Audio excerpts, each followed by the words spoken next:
Bem-vindos a mais um episódio do nosso podcast e hoje nós vamos abordar um tema que impacta diretamente as famílias brasileiras. Esse tema de hoje tem sofrido algumas transformações jurídicas e sociais e para essa conversa nada melhor do que ter aqui conosco uma pessoa que tem conhecimento de causa, que tem muita experiência no assunto. E vamos falar sobre direito de família. Hoje nós vamos receber em nosso estúdio o Dr. Guilherme, que é sócio da Cabral Sociedade Advocatícia, de Juiz de Fora, Minas Gerais, tem uma filial aqui em Belo Horizonte e atua digitalmente em todo o Brasil. Seja muito bem-vindo, Dr. Guilherme. Muito obrigado, Giovana. É um prazer falar com você e com o seu público. O direito de família ele vem sofrendo diversas mudanças, né? A vida é muito dinâmica e nada melhor que conversar sobre temas que influenciam diretamente na nossa vida e na vida de todas as pessoas, né? Filho, família. Eu sempre falo, doutor Guilherme, que às vezes a gente espera acontecer com a gente para a gente poder pesquisar. Já que a gente vive no mundo digital e está tudo de graça com essas informações, por que não saber do que está acontecendo, né? Acontecendo essas transformações. Eu fiz algumas perguntas, né? Todo mundo que segue o canal sabe que nós não temos nada engessado, é uma conversa muito, muito leve. Eu fiz algumas perguntas, mas eu gostaria que o senhor nos explicasse a respeito dessa transformação social e jurídica que está sendo feita. Umas leis aprovadas, outras ainda em fase de aprovação. O que muda? Então, hoje o direito de família, a justiça, o sistema de justiça como um todo, muitas vezes ele tem um pouco de dificuldade de acompanhar as mudanças sociais, né? A lei, a jurisprudência, os tribunais, ele não consegue acompanhar no ritmo que as mudanças sociais vêm acontecendo, né? Que as mudanças vêm acontecendo. Então, acaba que, muitas vezes, as leis, elas ficam um pouco defasadas em relação às situações reais do nosso cotidiano, né, que todo mundo passa. Inclusive, né, muito provavelmente vai ser aprovado um novo Código Civil, que prevê diversas alterações no sentido de incluir multiparentalidade, incluir famílias socioafetivas, né, a questão dos herdeiros, o regime. Então, são muitas alterações que vêm sendo feitas no direito de família, no projeto do novo Código Civil.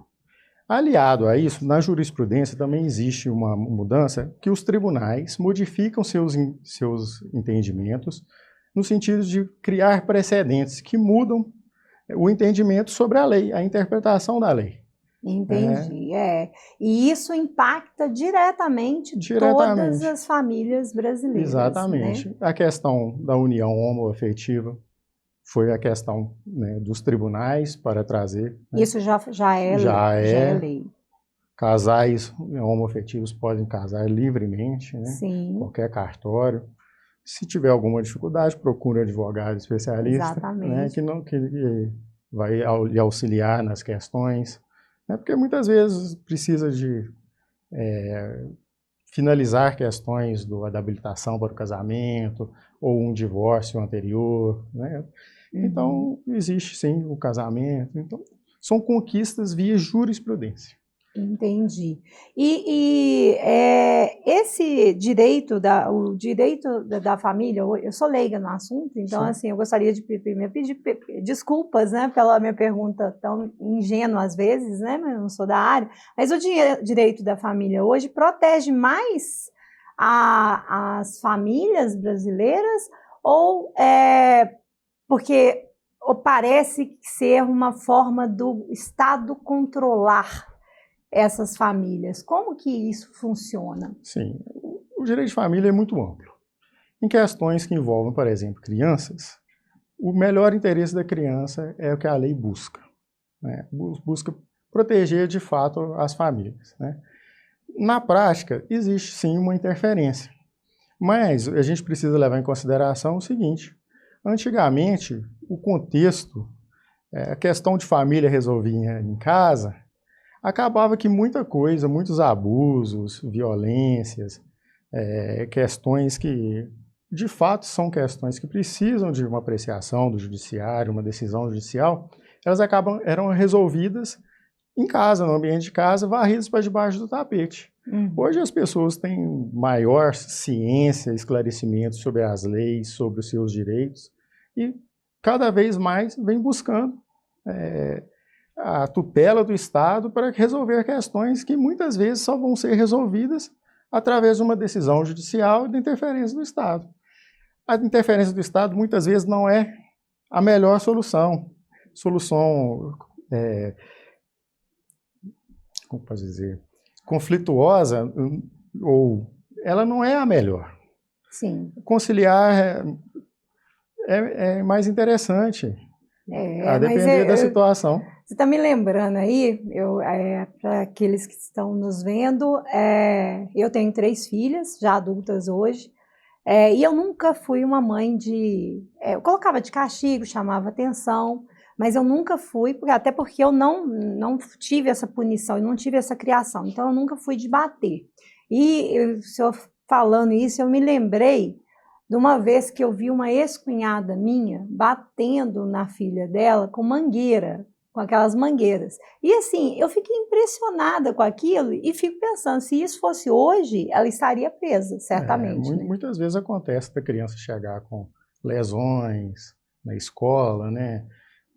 Que são de violência, né? São questões de violência. A própria escola, às vezes, aciona o poder público para que possa se tomar as medidas e cessar esse tipo de conduta, porque, né, infelizmente, era muito comum. Mas, graças a Deus, os tempos têm mudado, a justiça tem trabalhado para minimizar ao máximo. Né? Muitas vezes a gente vê números crescentes de questões de família envolvendo violência, mas antigamente talvez era mais, e estava tudo varrido para debaixo do tapete, aquela estatística oculta. Né? Porque não existia essa questão da tecnologia também, que hoje tudo que você faz, né, você está ali, o que acontece agora no outro país a gente já está sabendo, então antes era mais lento, talvez a gente não tinha dados reais, né? É uma situação que, assim, olhando por esse lado, então, o senhor vê com bons olhos essas... Vejo com bons olhos, creio que é um caminho interessante para ser seguido, tanto pela lei, pela jurisprudência, para que as relações sejam mais harmônicas. Né? Muitas vezes, relações conflituosas é melhor deixar de lado, né? Seguir a vida sempre nos proporciona coisas boas, né, no futuro. É verdade. Ficar preso no passado, muitas vezes, não vale a pena. Eu sou suspeita, né? Mas em relação a essas questões familiares, sobre a pensão, no direito de família, como que a justiça vê a questão da pensão alimentícia para o filho? Ela é vista como uma obrigação ou como uma punição para o pai? Não. A pensão, ela de fato é um direito da criança. A criança que tem direito a receber o valor, de forma que ela possa manter o padrão de vida, a qualidade de vida que ela tinha antes, né? Ou manter em relação ao pai, né? Questões familiares. A pensão, ela é sempre definida como uma possibilidade de quem paga. Então, se o pai pode pagar mais, ele vai pagar um pouco mais. A necessidade de quem recebe, no caso a criança, às vezes ela tem uma necessidade especial, precisa de uma fralda, um alimento, um medicamento. Essas questões, né, é a necessidade dela, ou o pai tem uma condição financeira melhor e a criança, com a referência da mãe, tem uma condição muito inferior, busca manter. E a proporcionalidade. Né? Então, são esses 3 pontos que são muito importantes na questão da pensão. E a pensão é um dinheiro da criança, não é um dinheiro da mãe. Se eventualmente tiver uma mãe gastando a pensão de forma equivocada, existe a possibilidade da prestação de contas, que é uma ação que o pai move para que se preste contas dos valores da pensão, de forma que o dinheiro vá de fato para a criança, buscando o melhor interesse do menor. Sim, eu li um artigo, uma notícia, não me recordo, que uma mãe com 2 filhas, uma delas já tinha atingido a maioridade, ela entrou, aí automaticamente essa pensão foi reduzida, que ficava, eu acho que eram 2 meninas, e essa mãe entrou com um recurso para pedir para o pai continuar pagando aquele valor. E o juiz determinou que não, porque a filha maior de idade não estava estudando e ela já tinha completado 20, não sei.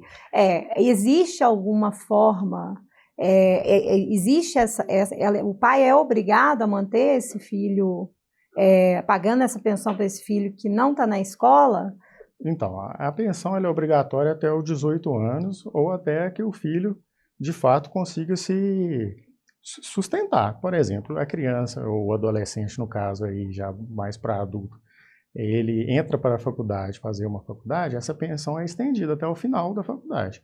Agora, se não trabalha e não estuda, não tem como ser mantida a pensão, porque seria um incentivo ao ócio, e o judiciário também não quer que seja de uma onerosidade excessiva, né? É verdade.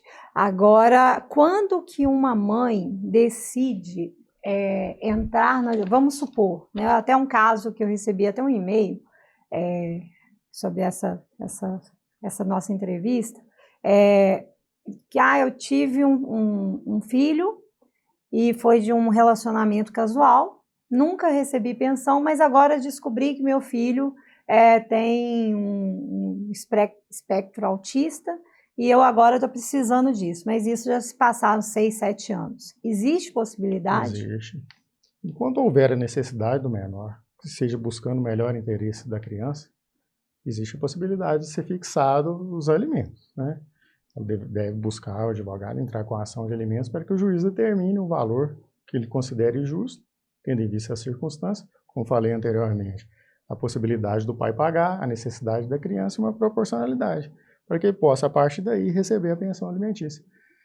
E, se ela não buscou lá atrás, ela está deixando para trás um direito que é da criança. E a criança, nesse momento, a detentora dos direitos é a criança.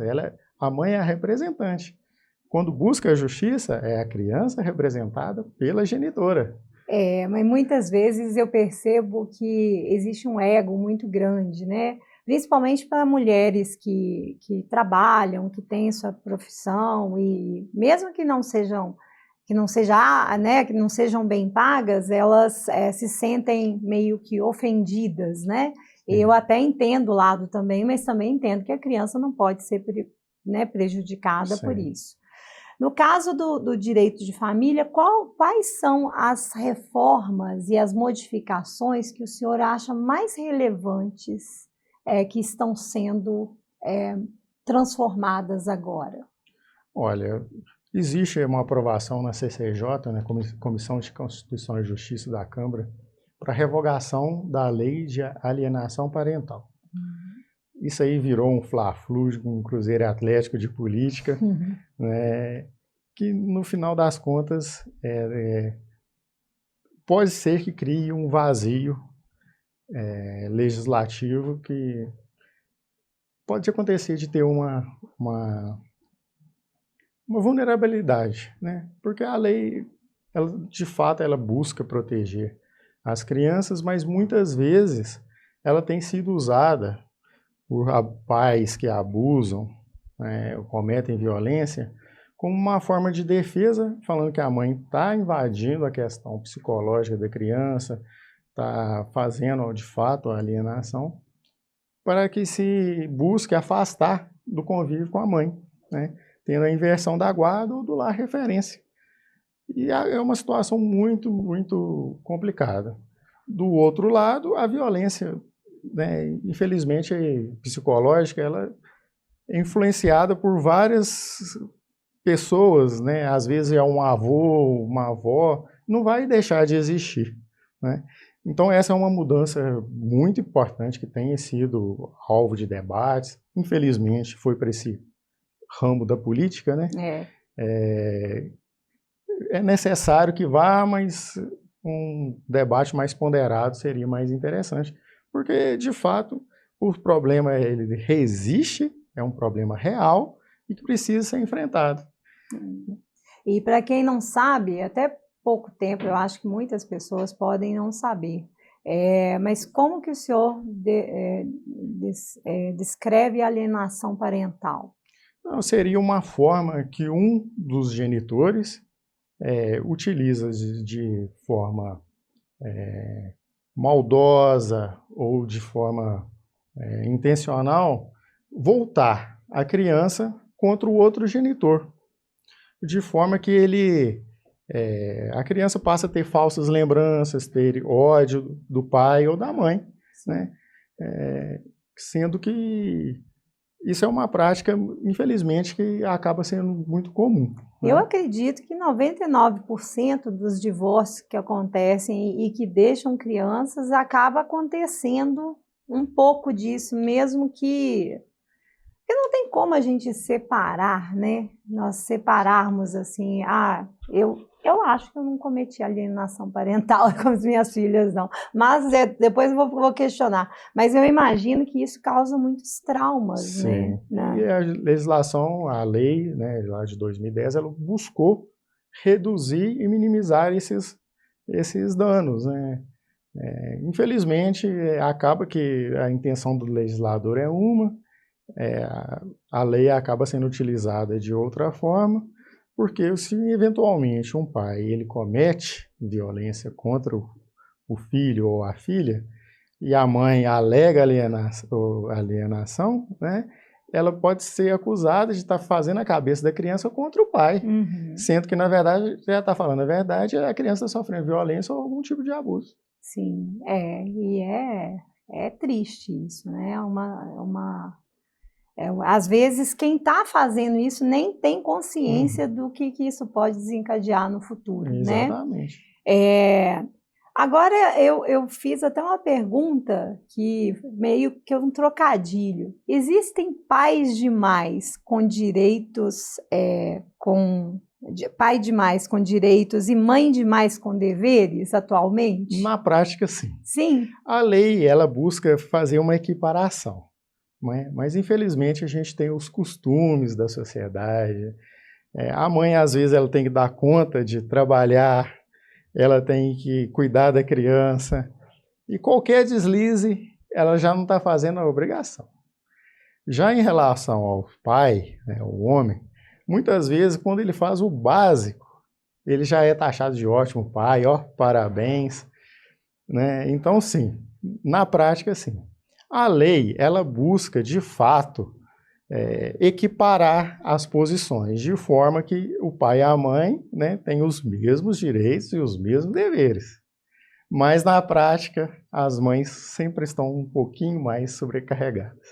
Eu sei disso, sabe? Essa pergunta foi um trocadilho, é uma pergunta que está sempre aí, né? Principalmente para quem está chegando agora no ramo de mãe, no ramo de pai, porque realmente, eu como mulher e como mãe, eu vejo que é uma questão de criação mesmo. A gente acha que tem a obrigação de conseguir ser uma mulher maravilha, né? Eu lembro que eu estudava, trabalhava e chegava em casa e ainda limpava a casa, porque eu tinha uma pessoa que cuidava das meninas, mas naquela época não era uma pessoa que fazia o serviço da casa, né? Não tinha essa condição. E eu vejo que hoje muitas mulheres ainda fazem isso, mesmo com o pai lá fazendo a compra, pagando as contas, mas elas ainda estão mais estafadas, né? Sim.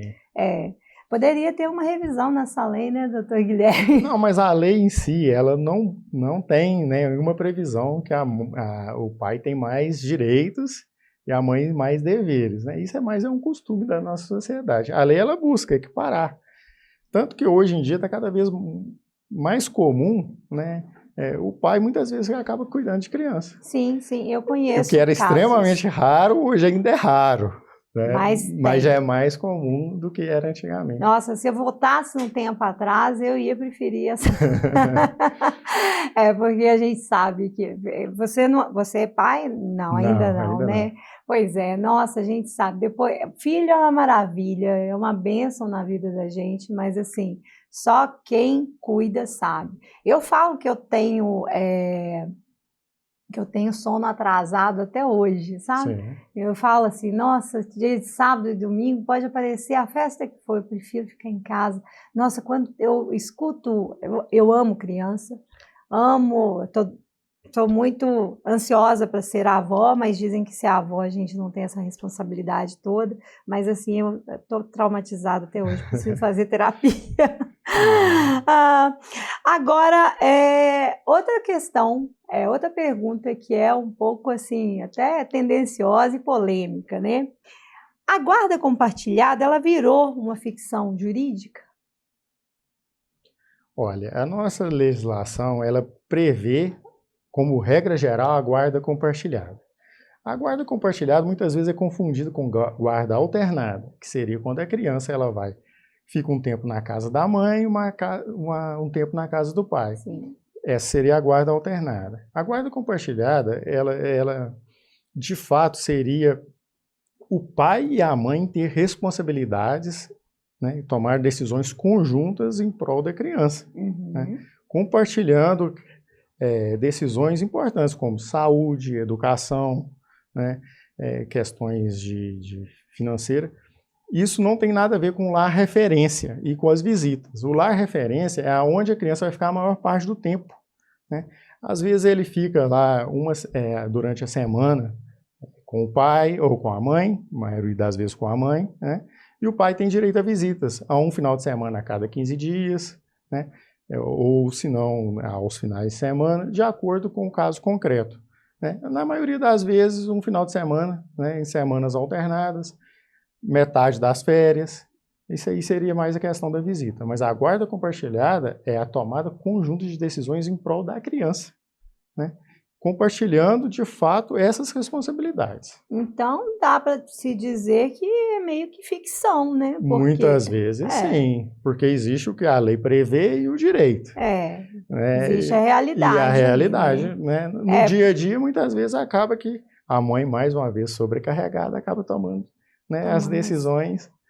E engraçado que o senhor falou uma coisa muito interessante a respeito dessa, que até eu mesmo tenho essa dúvida sobre guarda compartilhada e guarda alternada. Isso. Né? Que existe essa diferença aí e talvez muitas pessoas não saibam. A guarda alternada ela não está prevista na lei, né? Ela é uma construção, que muitas vezes, para o dia a dia, para a realidade fática, é o melhor para a criança. Né? Alternada. A alternada.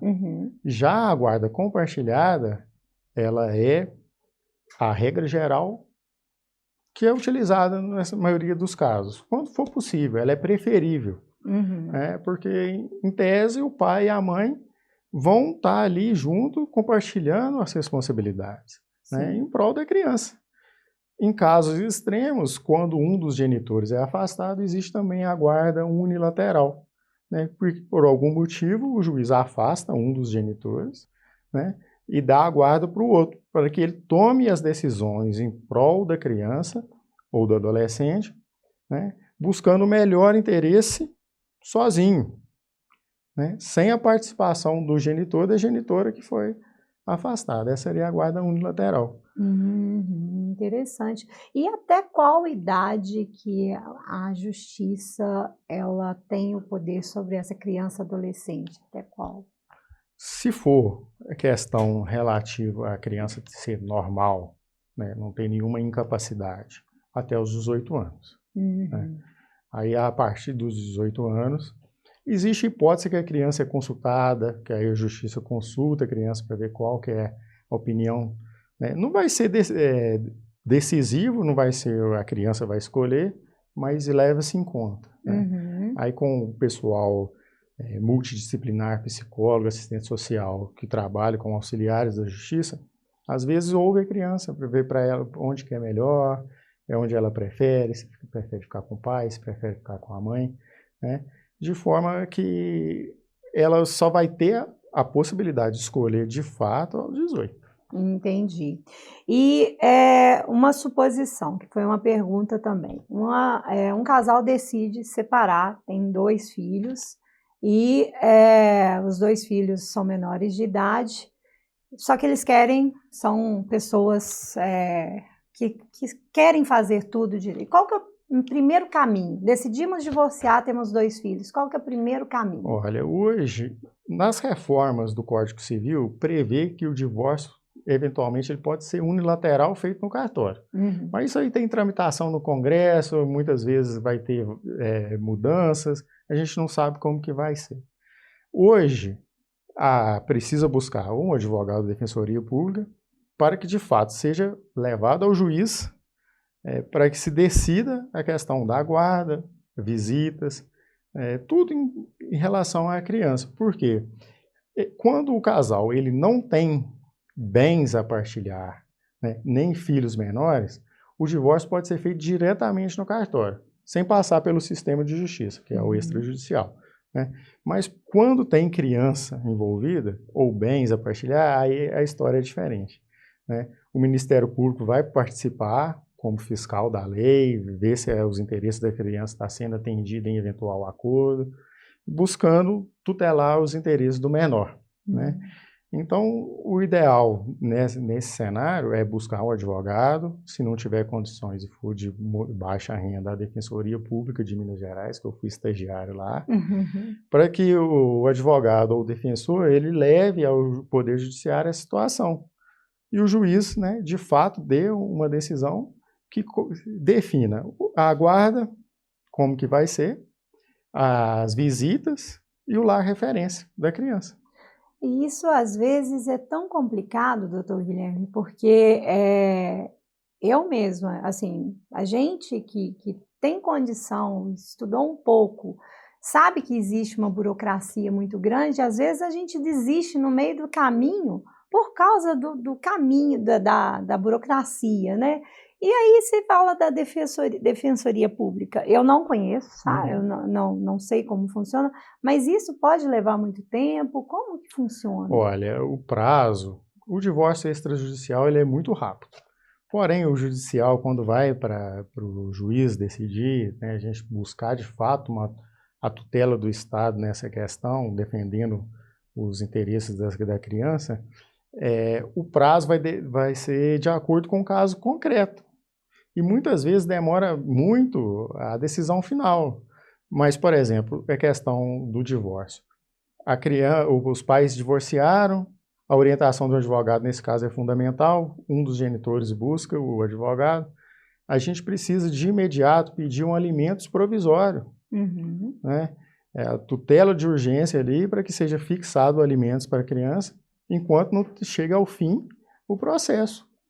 E nesse rito processual, o juiz determina que seja pago de imediato um valor de pensão. Então, assim, o processo às vezes ele demora um pouco mais, mas tutelas de urgência, coisas que são realmente importantes, o juiz muitas vezes antecipa. Né? O genitor, às vezes, quando não concorda com valores, ele de fato pode recorrer dessa decisão, né? Para que abaixe o valor, que busque um equilíbrio. Mas essas decisões, que às vezes como o processo pode eventualmente demorar, pode ter uma partilha, pode ser que precise de uma questão de laudo, de psicólogo, né, do pessoal do fórum, de assistente social, visitas, né? Pode ser que faça que o processo demore um pouco mais. Então, existe de fato essas medidas urgentes, né, que o juiz antecipa alguns efeitos de tutela antecipada, né, para que a criança, desde logo, consiga ter acesso a valores, o que for mais importante. Né? Eu estava conversando com uma grande amiga minha, que também é advogada, e ela falou comigo, Giovana, é incrível como eu recebo alguns, ela também da área de família, ela falou que ela recebia alguns clientes, né, clientes pedindo revisão de pensão, e falando, não, porque eu tô dando dinheiro para a mãe e ela tá tendo uma boa vida. Aí quando ela ia olhar, uma coisa, tá dando 500 reais. E aí eu falava, oh, meu Deus do céu, eu não nasci para esse ramo não, porque eu ia falar, não, pelo amor de Deus, dá uma ajudinha aí, ó, dá um jeitinho. Muitas vezes o valor da pensão é fixado ali 20%, 30%. E às vezes a pessoa é de um autônoma, salário mínimo, né? E quando você vai olhar o valor lá é 200, 300 reais, que hoje em dia para criar um filho são valores muito baixos, né? Aí sempre a gente vai buscar aquele trinômio. A possibilidade de quem está pagando, porque às vezes o pai tem outros, sei lá, 5 filhos, recebe um salário mínimo, a pensão, a possibilidade dele vai ser pouquinha. A criança, ela precisa de fato receber o valor, né? Ela tem as suas necessidades, um valor que seja compatível com as necessidades dela, né? E o juiz, além disso, vai fazer uma proporcionalidade para que o valor não suba muito e aperte quem está pagando e também não seja um valor insuficiente para quem recebe. Mas se o cara ganha um salário mínimo, tem 5 filhos, não vai dar muita coisa. O valor da pensão vai ser mais baixo. Se eventualmente paga muita pensão e a mãe está utilizando o dinheiro que seria para a criança com outros afazeres, existe a possibilidade, como falei lá, de uma prestação de contas sobre os valores, né? Porque o dinheiro é da criança. Eu imagino que assim, muitas pessoas, assim, é um ponto de vista meu, eu imagino que ninguém está satisfeito com o que recebe e imagino que todo mundo que paga também está insatisfeito, né? Muitas vezes acontece de o valor ser muito alto para quem está pagando e muito pouco para quem recebe. Sim. E sai todo mundo insatisfeito. Por isso que existe essa proporcionalidade, que o juiz vai buscar um meio termo. Agora, no direito da família, será que tem alguma coisa que agrega, que o governo, que o Estado agregue ali justamente para pegar quando essas famílias têm essa dificuldade de manter? Tem algum? Sim, existem os programas sociais, né, como um todo, que fazem, né, o básico. Né? Ninguém vai viver de bolsa. Né? Mas se a família muitas vezes não dá conta, pode ser pedir pensão de alimentos para os avós. Né? Hoje tem o pessoal do CRAS, que faz um trabalho brilhante na assistência social. Né? As prefeituras têm profissionais que fazem um acompanhamento. Né? O próprio Ministério Público, né, muitas vezes trabalha, né, fiscalizando a situação de forma a tutelar os interesses da criança. Né? Então, o Estado, de diversas maneiras, ele consegue muito, nem sempre suficiente, nem sempre da melhor maneira, mas alguma coisa do básico, sim. Né? Eu acho isso interessante, porque assim, a gente fala, principalmente quando a gente conhece outros países, a gente a maioria das pessoas temos mania de colocar muitos defeitos no nosso país, que é o Brasil, mas a ideia é boa, ela só não funciona assim, ela não é homogênea, mas é uma ideia boa, e se ela funcionasse, assim, fosse assim, se chegasse para aquela pessoa que precisa, de fato, se tivesse esse destino correto, nós teríamos uma qualidade de vida melhor, Sim. Né? Nós, que eu falo assim, as pessoas que estão precisando, estão nesses programas, né? Infelizmente, é muito comum a gente ver, né, que famílias em situação com um idoso, que de fato os valores são insuficientes. Sim. Mas a tutela básica, né, o pessoal da saúde, da questão do CRAS, eles conseguem dar um suporte muitas vezes, aquele suporte fundamental no momento de dificuldade. Porque a vida da gente às vezes tem momentos que a gente precisa de um empurrãozinho. Sim. Precisa de um suporte. Às vezes é o psicólogo, o assistente social. Muitas prefeituras têm alguns programas, né, de auxílio que de fato conseguem, né, fazer chegar lá. Poderia ser melhor? Poderia. Né? Mas existe essa possibilidade. A gente tem que procurar os nossos direitos.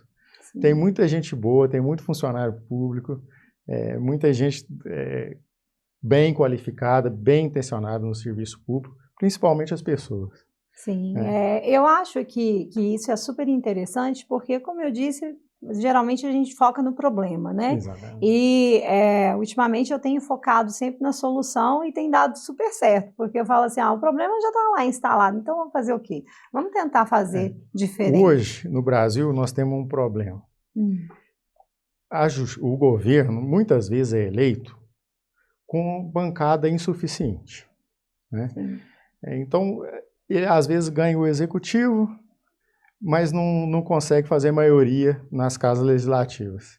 E busca o judiciário, né? Buscou o judiciário, o juiz não pode se omitir. Ele tem que dar uma decisão. E aí entra a questão do ativismo, né? Muitas vezes a justiça tem sofrido muito em questão de desgaste, porque o juiz toma a decisão invadindo competências que era para ser do governo federal, que era para ser do poder legislativo, né, ou dos demais poderes, e sofre um desgaste muito grande, né? E, de fato, isso aí reflete lá na ponta. Talvez seja um caminho muito grande para uma questão que poderia ser mais enxuta e mais eficaz, né? Com certeza. Eu até fiz essa pergunta aqui, o Congresso está legislando com base nos dados ou impressão aos grupos ideológicos? Então, no direito de família, na questão do novo Código Civil, juntou um grupo de juristas para elaborar o pré-projeto. Então, nesse ponto, né, tá de acordo com a conveniência política, né, mas é o do jogo político, né? Em relação à questão como da alienação que nós falamos anteriormente, aí já virou um cruzeiro atlético, cada um defendendo como se isso aí, se revogar ou não revogar, os problemas lá, de fato, que a gente vê no dia a dia da nossa atuação, né, que os juízes das várias famílias vê, esse problema não vai desaparecer. Pai coloca a criança contra a mãe, mãe coloca a criança contra o pai, questões de violência, elas não desaparecem, né? Então, seria necessário uma legislação que não fosse por esse viés de política, né? Política apaixonada, não a política com P maiúsculo, né? Não, na verdade, o que eu sempre vejo é que nós chegamos a um ponto que a gente misturou tudo. Exatamente. Tá tudo junto e misturado e bagunçado, né? Porque é dever demais, são deveres, direitos, mas às vezes eu observo que as pessoas elas têm uma tendência a olhar só aos meus direitos, né? Os meus direitos, bato no peito, os meus direitos são esses e aqueles, e falta um pouco de clareza, né? Clareza independente da classe social da pessoa. Igual eu fico vendo, as minhas abordagens, elas sempre são de uma linguagem mais fácil, porque aquela pessoa que está ali, às vezes ela não conseguiu um benefício porque ela não sabe sequer que ela tem esse direito. Faltou um documento. Né? Eu tive uma funcionária durante muitos anos que ela não tinha conseguido, ela tinha filhos gêmeos, menor de idade e ganhava um salário mínimo. E ela não conseguia, porque ela não tinha um documento que comprovasse a residência. Porque ela morava num lugar alugado, não tinha contrato, a pessoa que alugou para ela com certeza também não tinha condição de fazer um contrato. Eu falei, não, mas é só por causa disso? Então eu vou fazer o documento, você leva lá para a pessoa um contrato de aluguel. Você faz isso para mim? Nossa, consegui, agora eu consegui. Então, assim, são coisas tão pequenas e tão simples que muitas pessoas podem se auxiliar. E nós não temos esses canais. Muitas vezes falta orientação. Com o advento da internet, essa difusão de informações, as coisas estão mudando, né? O Google, muitas vezes, e a inteligência artificial, muitas vezes a resposta não é exata, mas ali tem um fiozinho para você puxar, procurar, tem um norte, procurar orientação, procurar quem possa te ajudar, né? Porque benefícios, principalmente questão de INSS, às vezes falta um documento, é um período, é uma idade, né? Igual nesse caso concreto aí, faltava um documento de residência para comprovar que ela morava ali, né? Então essa orientação é fundamental, né? Eu acho, igual eu sempre, em todas as minhas entrevistas com pessoas que têm algo a esclarecer, igual o senhor, eu entrevistei já um criminalista, uma tributarista, o senhor agora direito de família. Existe algum canal online ou por telefone que tira todas essas dúvidas ou não?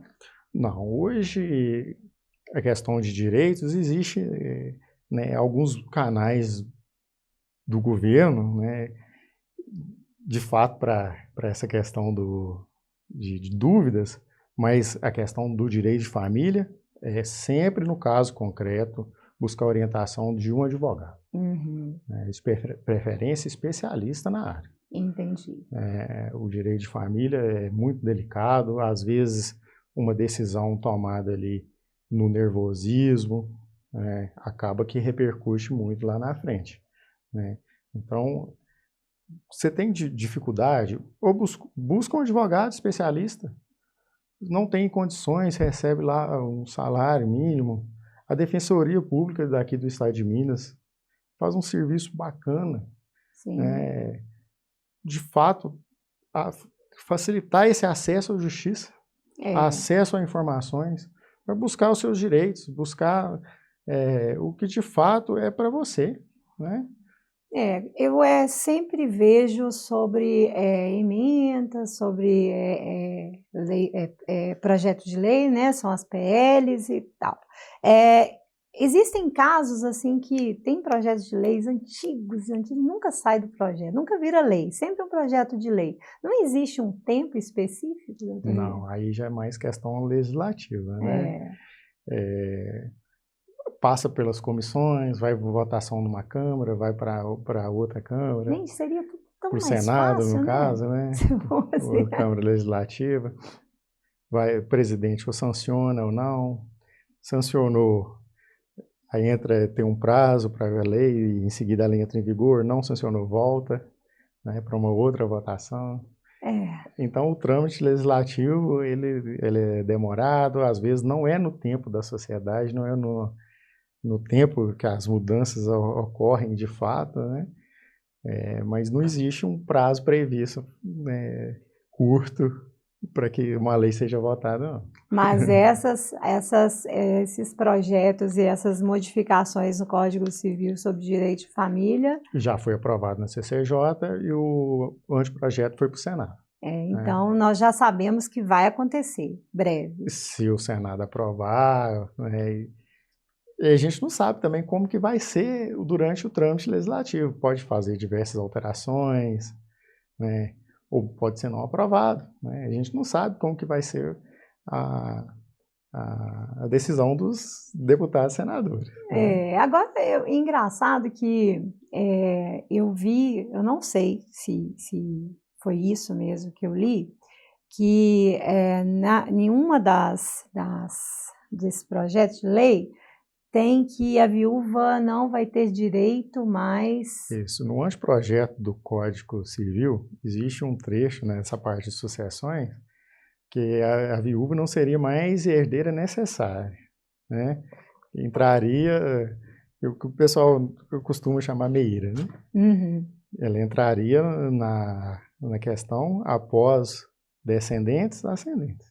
Gente, mas isso é uma loucura, né? Porque você imagina, você fica casado 50, 60 anos com a pessoa, 70 anos, né? Aí o velhinho morre, aí a velhinha fica lá e ela não... Isso aí daria mais liberdade testamentária, né? Questão mais sucessória, mas essa vulnerabilidade aí é um dos... E isso tá para ser aprovado. Isso é um dos pontos que está nesse projeto, eventualmente ser votado. Que horror. Então, o cônjuge sobrevivente ele não seria mais herdeiro necessário. É engraçado, doutor Guilherme, tá? Eu acho que essa pergunta que eu vou fazer agora, ela tá para todas as esferas do direito. mas principalmente dos de família. Não seria o mais interessante que todos nós tivéssemos um testamento, fizéssemos um testamento, colocando ali todas as vontades para poder evitar esse tipo de conflito depois da morte? Sim. Hoje, a legislação prevê que 50% do patrimônio pode ser dividido dessa forma. O testamento da forma que você melhor desejar. E a outra metade, a ordem da herança, né? Que são os descendentes, os ascendentes e depois os colaterais. Então, a resposta hoje, dentro desses 50% que pode, sim. Entendi. Então, quer dizer, se eu fosse uma mulher ultra mega milionária e falasse assim, quando eu morrer eu vou deixar todo o meu dinheiro para o meu gato. Isso não pode. Não pode. Só 50%. Só 50%. Entendi. São coisas também que a gente não sabe, porque você assiste filmes, né? Vou deixar toda a minha herança para fulano, para minha sobrinha neta que mora num país X lá. Né? Então isso não existe aqui no Brasil. Hoje, o nosso direito sucessório, não. Seria, hoje, nesse contexto, 50% necessariamente dividido ali para as filhas. Sim. Né? E os outros 50%? 50%, aí você pode, de fato, decidir sobre ele. Entendi. O que seriam os colaterais? Colaterais são irmãos, tios, os parentes próximos, né, que de fato não são nem os seus descendentes, né, que são os filhos, nem os ascendentes são seus pais. E no caso da pessoa não ter ninguém no mundo, aí vai poder? Aí é herança vacante. A vacantes? Aí fica para o Estado. Fica para o Estado. Nossa, a gente tem que levantar quantas pessoas existem assim para a gente fazer amizade com elas e fazer assim de tudo, deixa um pouco para mim. Eu acredito que não tenha tantas pessoas assim que não tenham nenhuma pessoa no mundo, né? Agora, tem mais uma pergunta aqui. Os projetos atuais, na sua opinião, os projetos atuais, eles estão equivalentes para fortalecer as famílias ou eles estão tentando fortalecer mais o controle do Congresso do Estado sobre elas? Então, essa é uma questão, né, que a gente abordou um pouquinho, né, dá uma pinceladinha lá atrás. Ela é um pouco delicada, porque, de fato, hoje as pessoas buscam uma tutela do Estado para resolver questões que antes era resolvido no âmbito da própria família. Né? O Estado ele tem buscado, nesse pré-projeto, ampliar, e também falo Estado porque a jurisprudência também tem alguns avanços. Né? A questão do famílias socioafetivas, né? A criança às vezes já usa o nome do padrasto como se pai fosse. Né? Então, esses avanços, eles de fato são o Estado entrando na esfera privada, mas são buscas que acontecem no nosso dia a dia. Né?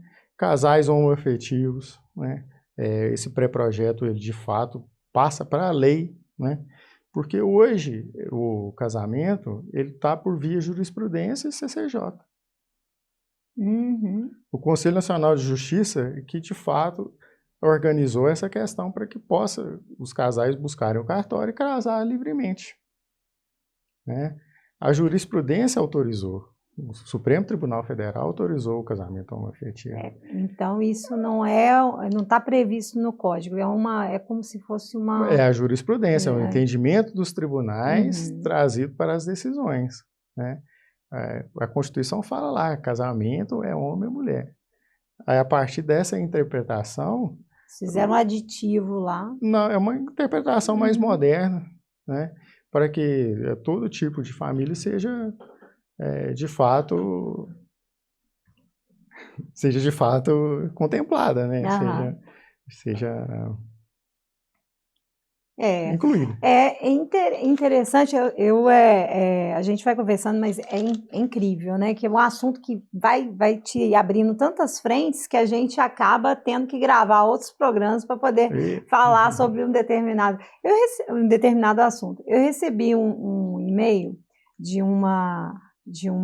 até amiga minha, sabendo dessa entrevista, e a situação dela é a seguinte: a mãe herdou um apartamento da mãe dela. Então é uma herança dela. Só que ela, em vida, gostaria de fazer a doação de alguns imóveis para os filhos. Qual seria o caminho correto para essa doação? Uma vez que o filho que vai receber essa doação, ele não tem recurso financeiro para pagar o imposto que incide sobre o imóvel. Sim, se ela deseja em vida fazer o seu planejamento sucessório, né, da melhor forma possível, o ideal é ela de fato fazer a doação. Sim. A doação tem que pagar o imposto, o ITCMD, né? Uhum. O imposto referente a isso, e custos de cartório. Sim. Disso aí não tem jeito de fugir, não. Né? Pelo que eu entendi, ela não tem esse recurso. Aí fica numa situação um pouco mais complicada. Se eventualmente, né, isso aí virar um momento herança, existe justiça gratuita para que a gente possa pedir isenção de custas processuais e questão de despesas, né? Uhum. Dessa natureza. Mas com planejamento em vida, não tem muito para onde se escapulir, não. O imposto ele deverá ser pago. Existe, né, alguma questão de isenção, mas aí tem que ser analisado no caso concreto, se enquadra ou não. Né? Imóveis de baixo valor, por exemplo, tem uma questão do imposto você conseguir afastar. Uhum. Né? Aí tem que fazer a conta, é uma situação mais complexa. Mas eu imagino que muitas das irregularidades imobiliárias, né, a gente saiu até um pouco do assunto, mas assim, já pegando o gancho, deve-se a essa questão, né, porque às vezes a pessoa tem aquele bem ali porque foi herdado, mas não tem condição de legalizar. Muitas famílias, isso é muito comum na nossa prática, no nosso dia a dia, a gente vê isso aí lá na ponta. A família tem vários imóveis, vários bens dessa natureza, mas não tem dinheiro. Sim. O fluxo de caixa ali está muito prejudicado. Tem patrimônio, mas não tem dinheiro. E acaba que vai deixando para lá, a coisa vai ficando, e quando, na hora de vender, na hora de dar uma utilidade ao imóvel, ao bem, ele precisa estar regularizado. Né? Senão o valor, muitas vezes, é outro, ou nem consegue fazer o trâmite burocrático. Então, isso aí é fundamental que seja feito. Interessante. Fica a dica, quem me mandou, essa minha amiga vai saber, vai ver essa notícia aqui e vai ficar um pouquinho triste, mas vai juntando seu dinheirinho aí, você vai conseguir para legalizar, né? Fugir do ITCMD é muito difícil, as taxas de cartório também não são brincadeira, não. Nossa, as taxas de cartório são muito altas. Mas olha, a gente tem muita pergunta ainda, mas como nós vencemos nosso tempo aqui, eu gostaria que o senhor falasse, vai ficar descrito no vídeo, né, todos os canais que o senhor autorizar a buscar o seu escritório, a sua equipe, mas eu gostaria que você falasse para o pessoal como que te acha. Me achar é muito fácil, é Guilherme Soares Cabral no Instagram ou www.guilhermecabral.com.br. Ótimo. Site. Eu vou colocar essas descrições no corpo do nosso programa, né, para que as pessoas consigam. E é só falar, gente, quando quiser falar com o Dr. Guilherme, falar, eu vi sua entrevista no programa da Giovana, que ele vai te dar um desconto, tá? Brincadeiras à parte, mas o Dr. Guilherme é uma pessoa muito importante para mim, é um convidado de honra. Te agradeço demais pela honra, sair de Juiz de Fora, vir para Belo Horizonte, é uma pessoa fantástica e eu sei que você é muito profissional. Gosto muito do seu trabalho. Muito obrigado, Giovana. Agradeço a oportunidade de falar com você, com o seu público, sempre muito agradável, né? E precisando, qualquer coisa, eu estou à disposição, principalmente, né? Para que a gente busque informar e que a pessoa saiba dos seus direitos e os deveres também, né? Porque a vida não é só direitos, não, tem os deveres. Sim. E os mais vulneráveis é o que de fato precisa da maior atenção. Sim, né? Tanto nossa como, né, do momento da pessoa também. Né? Momento de vida. A gente não é uma linha reta, né? A vida da gente é assim, né? Com certeza, altos e baixos. Mas eu agradeço, muito obrigado pela oportunidade de conversar com você, conversar com o público e poder informar, levar um pouquinho de informação que eventualmente possa ajudar no dia a dia de cada um. Eu tenho certeza que todos vão gostar muito e essas informações chegam para aquelas pessoas que precisam, eu acredito nisso. E se você gostou desse vídeo, curta, compartilha, se inscreva no canal, porque a gente já tem mais de 20 mil, mas nós gostaríamos de ganhar uma plaquinha de 100, né? Tá na hora, quase. A gente está no caminho. Então fiquem com Deus, ótima semana. Muito obrigada, doutor Guilherme. Até a próxima. Até a próxima. Tchau, tchau.